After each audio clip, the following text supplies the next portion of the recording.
Hello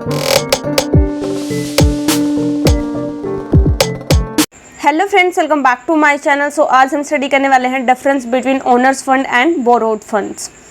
सो basically होता क्या है, ये टॉपिक आप कहाँ पढ़ते हो?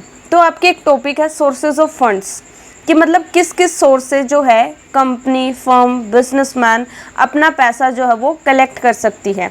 मान लो कि मेरी खुद की कंपनी है, मेरा खुद का बिजनेस है, मुझे पैसे की ज़रूरत है, तो कहाँ कहाँ से मैं फ़ंड रेज कर सकती हूँ, कितने सारे सोर्सेज हैं मेरे पास। तो अगर हम उस चीज़ को ओनरशिप के बेसिस पे क्लासीफाई करें तो दो तरीके से क्लासीफाई किया जा सकता है, that is owners fund and borrowed funds. अब जो हमारा ओनर फंड्स है एंड बोरोड फंड्स है, जब आप जो है एक तरीके से ओनर फंड से जो है पैसा कलेक्ट करोगे उसको आप बोलोगे ओन्ड कैपिटल, और जो पैसा आप रेज करोगे borrowed fund say that is borrowed capital. ठीक है, तो जहाँ से पैसा आया है उसी को उसका नाम दे दोगे। अब देखो यहाँ पे क्या है, हमारा जो ओन्ड कैपिटल का मतलब वो वाली कैपिटल जो ओनर ने खुद जो अपने बिजनेस में लगाई है। ओन का मतलब क्या होता है? खुद। ठीक है, तो जो हमारी खुद की कैपिटल हमने जो अपने बिजनेस में लगाई है, जो भी हमारे शेयर होल्डर हैं, ठीक है, तो जिन जिन सोर्सेज से, मान लो हम इक्विटी शेयर से, प्रेफरेंस शेयर से, retained earning, ADR, GDR, IDR, इन सब से जो पैसा आएगा उसको हम क्या बोलते हैं? ओन्ड कैपिटल बोलते हैं। और बोरोड कैपिटल का मतलब क्या होता है? जब आप किसी और से पैसा उधार पे लेते हो, जो कि आपके क्या होते हैं? एक तरीके से क्रेडिटर्स होते हैं, राइट। तो इसको हम और क्या कहते हैं? डेट कैपिटल भी बोलते हैं, कि आपने ये पैसा किसी से उधार पे लिया है थोड़े टाइम के लिए, जितना भी टाइम पीरियड हो, वो तो देखो डिपेंड करेगा कि आपने कितने टाइम के लिए लिया है, बट एक फिक्स टाइम पीरियड के लिए आप किसी से पैसा उधार लेते हो, दैट इज बोरोड कैपिटल। अब आपको यहाँ पे ये भी पता होना चाहिए शेयर होल्डर कौन होते हैं। शेयर होल्डर को हम कंपनी के क्या मानते हैं? ओनर मानते हैं, कि वही हमारी कंपनी के ओनर हैं। क्यों? जैसे कोई भी कंपनी होती है ना, वो शेयर इशू करती है कि आओ हमारे शेयर परचेज करो, तो जो भी पर्सन उस कंपनी के शेयर खरीद लेता है तो वो उस कंपनी का क्या बन जाता है? शेयर होल्डर बन जाता है, राइट। तो शेयर होल्डर कौन है? The person holding the shares is known as share holder, right. तो इस तरीके से हमारा नॉर्मली ये चीज़ें काम आती हैं। अब देखो, जो ओन्ड कैपिटल है और बोरोड कैपिटल है, जो ओन्ड कैपिटल है ये कैपिटल किसने कंट्रीब्यूट करी है? ओनर्स ने। बोरोड कैपिटल को कहाँ से मिली? हमें क्रेडिटर से। उनको हम क्या बोलेंगे? क्रेडिटर बोलेंगे, क्योंकि हमने वो चीज़ उधार ली है, क्रेडिट पे लिया है, वहाँ से पैसा हमने जो बोरो करा है, तो इसलिए ये होगी हमारी बोरोड कैपिटल, राइट। अब इसमें सोर्सेज आपके कौन कौन से हो सकते हैं? अगर हम बात करें ओन्ड कैपिटल की, तो इसमें हो सकता है shares, right, preference share, equity share, retained earning, ये सब पूछा जाएगा। अगर हम बात करें बोरोड कैपिटल की, तो इसमें आपके पास आ जाएंगे डिबेंचर्स, बॉन्ड्स, आपने कहीं से भी लोन लिया, कमर्शियल बैंक से लिया, फाइनेंशियल इंस्टीट्यूशन से लिया है, तो वो सारे आपके किस में आ जाएंगे? बोरोड कैपिटल में आ जाएंगे। इसके अलावा अब बात आती है कि इन रिटर्न उनको क्या मिलता है? शेयर होल्डर ने आपकी कंपनी में पैसा लगाया है, वही कंपनी के ओनर हैं, तो उनको जो है इन रिटर्न क्या मिलेगा? उनको मिलता है डिविडेंड, जो कि फिक्स्ड नहीं होता। उनकी जो रिटर्न है वो फ्लक्चुएट करती रहती है। ये नहीं कि हर महीने या फिर हर साल इतना पैसा इनको देना ही देना है। वो डिपेंड करेगा कि अगर कंपनी को लॉस हो जाते हैं तो नहीं भी देती, अगर कंपनी को प्रॉफिट हो जाते हैं तो क्या पता बहुत ज़्यादा भी दे जाए। तो यहाँ पे जो रिटर्न्स है वो क्या हो जाती है? फ्लक्चुएट करती रहती है, कम होगी, ज़्यादा होगी, नहीं भी हुई, ठीक है, डिपेंड करता है सिचुएशन पे। बट बोरोड कैपिटल का जो उनको रिटर्न में क्या मिलता है? इंटरेस्ट मिलता है, राइट। जैसे कोई भी, मान लो आप बैंक में पैसा जमा कराते हो, आपको बदले में क्या मिलता है? इंटरेस्ट मिलता है।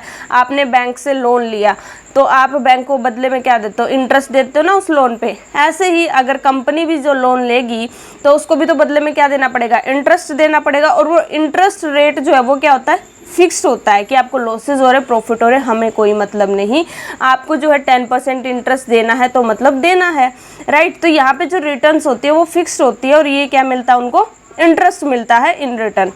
इसके बाद जो हमारी ओन्ड कैपिटल से जो हमें मतलब यहाँ पे जो हमारे शेयर होल्डर हैं उनको हम क्या मानते हैं? कंपनी के ओनर मानते हैं।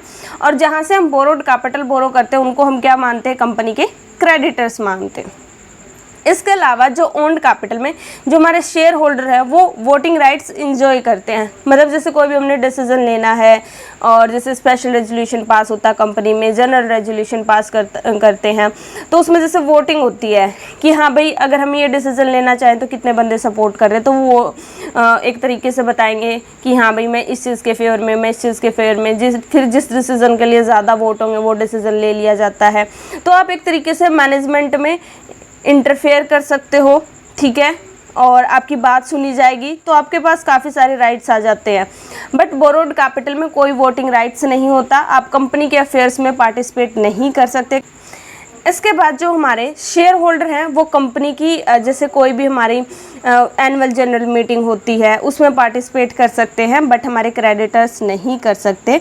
इसके बाद अगर हम बात करें एक जो हमारी बुक्स ऑफ अकाउंट्स होती है उसको देखना, उसकी फ़ोटोकॉपी लेना, तो ठीक है, तो वो ओन कैपिटल जो हमारे ओनर होते हैं उनके पास राइट होता है, क्रेडिटर्स के पास नहीं होता।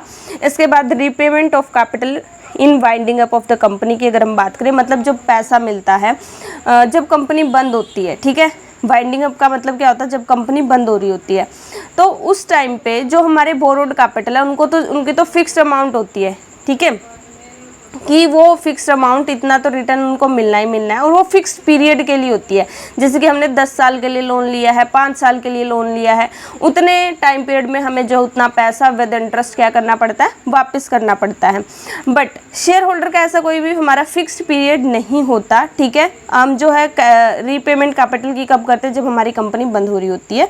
इसके बाद जो है जब हमारी कंपनी बंद होती है तो जब हम पेमेंट करने लगते हैं तो उसका एक पर्टिकुलर जो हमारा ऑर्डर दिया हुआ कंपनीज एक्ट में कि पहले आपने इसको प्रेफरेंस देनी है, पहले इसको पेमेंट होगी, फिर इसको होगी, फिर इसको होगी, इस तरीके से प्रॉपर लिक्विडेटर को अपॉइंट किया जाता है, वो सारी पेमेंट करता है और उसमें प्रॉपर ऑर्डर भी दिया हुआ है। तो पहले हम करेंगे जो है प्रेफरेंस किसको देंगे, बोरोड कैपिटल को, और उसके बाद जो हमारे ओनर है बाद में उनको पेमेंट दी जाती है, ठीक है। इसके बाद जो है ये वाले पॉइंट तो बहुत छोटे छोटे हैं जो आप मतलब नॉर्मली अपने माइंड में रख सकते हो। अगर आप इसको पूरा डिटेल में लिखना चाहते हो अपने पेपर में तो वो यहाँ से आप देख सकते हो, ठीक है। मैंने दोनों तरीके से बता दिया। वो चीज़ें ये है कि यहाँ से क्या आप क्विकली जो चीज़ें वो रिमाइंड कर सकते हो, ठीक है। इसका स्क्रीनशॉट ले सकते हो आप, मैं स्क्रीन क्लियर कर देती हूँ यहाँ से, आपको ये जो है चीज़ें याद रहेंगी। इसके बाद जो है आप यहाँ से देखो जो हमारे ओनर्स फंड होते हैं, इसका मतलब क्या है कि जो ओनर्स ने फंड प्रोवाइड करा है हमारी कंपनी को, ठीक है, वो सोल ट्रेडर है, पार्टनर है, मतलब हो सकता है कि 4-5 पार्टनर ने मिलकर शेयर होल्डर है, तो इनसे जो हमें पैसा मिलता है वो हमें उसको हम क्या बोलते हैं, ओनर फंड बोलते हैं। या फिर मान लो हमारी ही कंपनी में प्रॉफिट हुए और उस प्रॉफिट को हमने री इन्वेस्ट कर दिया, उसी पैसे को इन्वेस्ट कर दिया, तो वो भी क्या है, ओनर्स फंड है, क्योंकि वो पैसा किसका था, ओनर का तो ही था, ठीक है। और जो पैसा हमारा होता है जैसे कि हमने प्रॉफिट अर्न करा, ठीक है, अब जैसे हमने मान लो 200 करोड़ के प्रॉफिट अर्न हो गए हमारे पास, अब हमने क्या करा, इसमें से 100 करोड़ तो हमने शेयर होल्डर को दे दिए। इसके बाद 100 करोड़ का हमने क्या करा, रिटेन्ड अर्निंग रख ली। और रिटेन्ड अर्निंग हम जो हम पैसा रख लेते हैं ऐसे कि भाई हाँ इन फ्यूचर काम आ जाएगा, उसको हम क्या बोलते हैं, रिटेन्ड अर्निंग्स बोलते हैं। तो वो भी हमारे ओनर्स फंड में ही आती है। अगर हम बात करें बोरोड फंड्स की तो वही है हमारा कि हम जब है बाहर से पैसा रेज करते हैं, बोरोइंग्स वगैरह या फिर लोन्स वगैरह लेते हैं, तो उसको हम क्या बोलते हैं, बोरोड फंड्स बोलते हैं। सोर्सेज क्या आ जाएंगे हमारे ओनर फंड में, प्रेफरेंस शेयर, रिटेन्ड अर्निंग, ठीक है, इक्विटी शेयर, ऐसे दो एग्जांपल आप लिख देना। बोरोड फंड में आप डिवेंचर, बॉन्ड्स, अगर हम फाइनेंशियल इंस्टीट्यूशन या फिर कमर्शियल बैंक से लोन लेते हैं वो सब कुछ आ जाएगा। टाइम पीरियड की जैसे अभी ये पॉइंट हमारा हो चुका है कि बोरोड फंड में क्या होता है, स्पेसिफाइड टाइम पीरियड होता है, एक फिक्स टाइम पीरियड होता है। और अगर हम बात करें ओनर फंड की तो इसमें कोई इस तरीके का कोई भी फिक्स टाइम पीरियड नहीं होता। इसके बाद रिटर्न की अगर हम बात करें तो जो हमारे एक तरीके से यहाँ पे क्या होता है कि हम देखते हैं वही बात आ जाती है कि जैसे कि हमारे पास जितना प्रॉफिट होता है उसमें से कुछ हम एज ए डिविडेंड दे देते हैं, कुछ हम एज ए रिटेन्ड अर्निंग रख लेते हैं।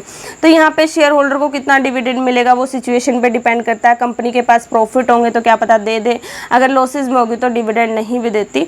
बट बोरोड फंड में आपको फिक्स रेट पे इंटरेस्ट देना ही देना पड़ेगा। सिक्योरिटी की अगर हम बात करें तो यहाँ पे किसी तरह की कोई सिक्योरिटी की ज़रूरत हमें नहीं पड़ती। बट अब हम बात करें बोरोड फंड्स की, अब तुम जो है बैंक के पास लोन लेने जाओगे तो वो एज अ सिक्योरिटी भी कुछ ना कुछ रखवाते हैं। तो सेम अगर कंपनी भी लोन लेने जाएगी तो वो फिक्स्ड एसेट की जो है सिक्योरिटी रखवाते हैं, या किसी भी चीज़ की, ठीक है, एज अ सिक्योरिटी कुछ ना कुछ रखते हैं, ताकि कल को अगर ये बंदा या फिर ये कंपनी हमारे पैसे लेके भाग जाए तो हमारे पास कुछ ना कुछ तो हो ना, तो वो जो है एज अ सिक्योरिटी कुछ रख लेते हैं अपने पास। इसके बाद कंट्रोल की बात करें तो ओनर फंड में हमारे जो ये ओनर होते हैं, जो शेयर होल्डर होते हैं, वो कंपनी में इंटरफेयर कर सकते हैं, उनका कंट्रोल है। बट अगर हम बात करें बोरोड फंड्स की, तो इनके पास जो ये हमारे क्रेडिटर होते हैं, इनके पास किसी तरीके का कोई भी राइट नहीं होता कि वो कंपनी के मैनेजमेंट में इंटरफेयर कर सके। तो ये था हमारा difference between owners fund and borrowed funds. I hope यहाँ से आपको सारी चीज़ें क्लियर हो गई हो। फिर भी कोई डाउट है तो आप कमेंट बॉक्स में पूछ सकते हो। अब आपको ये बताना है कि किस में ज़्यादा रिस्क है, ओनर फंड में ज़्यादा रिस्क है या फिर बोरोड फंड्स में, ठीक है। तो ये आपका क्वेश्चन है। Bye bye, take care, have a good day.